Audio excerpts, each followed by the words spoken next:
안녕하세요. 자녀와 함께 성장하는 한걸음 언니입니다. 저는 사교육 없이 자녀의 학습 돕고 있고요. 그 과정들 나누고 있습니다. 제가 엄마표 교육을 시작한 지 10년 정도 되었는데요. 그 과정을 엄마표 교육 에센스라는 책으로 개인 출간하였습니다. 그래서 출간한 과정도 함께 나누고 있는데요. 책 쓰기에 관심 있으시다면 카테고리 생각하는 별이를 참고하시면 됩니다. 오늘은 책 쓰기를 하면서 슬럼프를 극복한 저만의 방법을 여러분들께 나눠드리려고 합니다.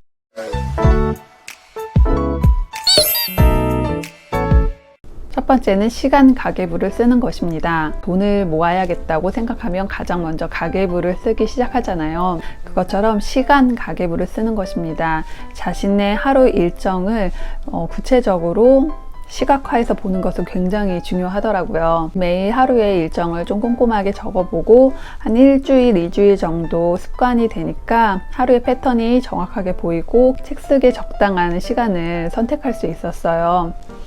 그것처럼 자신의 하루를 좀 객관화해서 보시는 것도 좋다고 생각합니다. 내가 하루를 어떻게 살고 있는지 좀 구체적으로 적어보시면 그동안 좀 새고 있었던 시간을 책 쓰기를 위해서 좀 투자할 수 있는 시간으로 확보할 수 있더라고요. 그래서 시간 가계부를 한번 써보시기를 추천합니다. 두 번째는 시간 가계부와 연결되는 부분인데요. 자신의 해야 할 일과 또 하루를 정리하면서 그 일들을 어떻게 잘 마무리했는지 좀 정리해 보는 것도 중요합니다. 책 쓰기에 관련된 내용뿐만 아니라 운동하기, 책 읽기, 취미 활동, 또 살림에서 요리하기, 반찬 만들기, 청소, 어느 부분 하기, 이렇게 좀 구체적으로 오늘의 계획을 좀 세워보시고 또 책을 몇 장까지 읽기로 했는데 다 못 읽어도 어디까지 읽었다 이렇게 좀 구체적으로 좀 체크를 해보시면 좋아요. 내가 계획했던 일들이 잘 마무리되면 또 자기 효능감을 가질 수 있기 때문에 또 하루를 마무리하면서 어떻게 얼마큼 진행을 했는지 좀 정리를 하면서 책 쓰기를 병행했습니다. 그러니까 하루가 굉장히 알차게 또 보람있게 보내지더라고요. 세 번째는 책에 관련된 내용을 온라인 세상에서 좀 나누는 것입니다.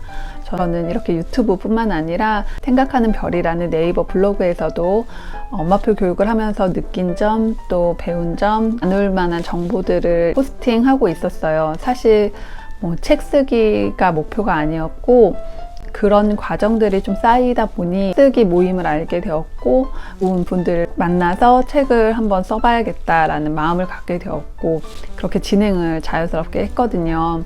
혼자만의 생각과 경험에 또 갇혀 있는 것이 아니라 소통하면서 사람들이 어떤 부분을 궁금해하고 어떤 부분에 관심이 있어 하는지를 좀 알 수 있고 또 마음을 좀 나누면서 저도 소통하면서 많이 배울 수 있어요. 그래서 이건 꼭 책으로 내야지 하고 이렇게 꽁꽁 숨겨놓는 것보다 나누시면서 더 많이 배울 수 있으니까요. 제가 어느 정도까지 오픈하시라고 말씀을 드릴 수는 없지만 온라인상에서 자신만의 채널을 먼저 만들고 운영해 보시는 것도 좋다고 생각을 합니다. 개인 출간이라는 것이 또 여러 가지 장점이 있지만 또 굉장히 외로운 작업이거든요. 그렇게 소통하면서 자신만의 공간을 만드는 것은 끝까지 포기하지 않을 수 있는 힘이 되었던 것 같아요. 네 번째는 가족들에게 알리는 것입니다.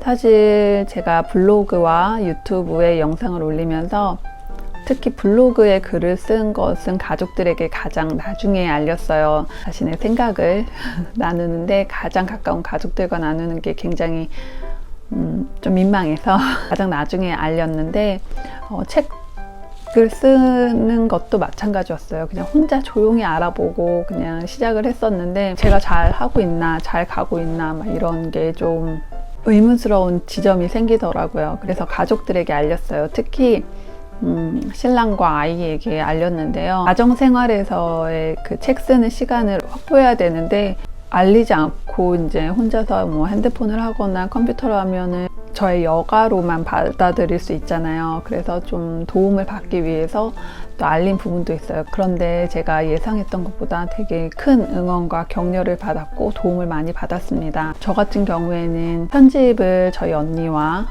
남편이 해줬고 디자인은 또 형부가 봐주시고 저희 아들이 그 과정을 보면서 또 자신도 한번 책을 써보겠다고 하면서 막 노트북에다가 써보기도 하고 그러더라고요. 그래서 이 과정 자체가 되게 아이에게 또 큰 배움이 될 수 있겠다라는 생각이 들었습니다. 그리고 책을 다 쓴 다음에 이제 가족들과 함께 보면서 슬럼프를 극복한 과정이 없어서 좀 아쉽다는 얘기를 들었어요. 그래서 엄마표 교육을 하면서 굉장히 힘든 부분들도 있잖아요. 10년이란 시간 동안 또 제가 좌절하고 좀 힘들었던 부분들이 당연히 있잖아요. 그래서 저는 어떻게 그 시간들을 극복하고 계속 지금까지 엄마표 교육을 하고 있는지 그 과정을 담을 수 있었어요. 그것처럼 너무 이렇게 비밀스럽게 하는 것보다 어차피 세상에 내야 할 목적으로 책을 쓰기 시작하신다면 가장 가까운 사람들에게 먼저 오픈하는 용기도 필요하다고 생각을 합니다. 그리고 마지막으로 가장 민망한 부분인데요. 매일 아침 저를 격려했어요. 저는 사실 거울을 잘 보지 않거든요. 그런데 책 쓸 때는 되게 의지를 가지고 매일 거울을 보면서 잘하고 있다, 잘할 것이다, 잘 해낼 것이다, 나는 너를 응원한다, 이런 말을 정말 오그라들지만 해줬습니다. 왜냐하면 성인이 돼서 저희가 응원을 받을 수 있는 기회가 많지 않잖아요. 그래서 저희가 아이들을 키우면서 응원하고 격려하는 마음, 그 사랑의 마음으로 이렇게 말을 건네는 것처럼 스스로에게도 많이 격려를 해줬어요. 듣고 싶은 응원의 말이 있다면 그냥 스스로 먼저 해보시고 스스로를 좀 다독이면서 해나가신다면 끝까지 완성을 하실 수 있다고 생각을 합니다. 이렇게 전 5가지 방법으로 책 출간을 마무리할 수 있었고요. 디테일한 과정은 또 천천히 나누도록 하겠습니다. 오늘 나눈 내용은 비단 책 쓰기 뿐만 아니라 어떤 목표를 가지고 진행을 하실 때 누구나 겪게 되는 슬럼프를 극복한 이야기니까요.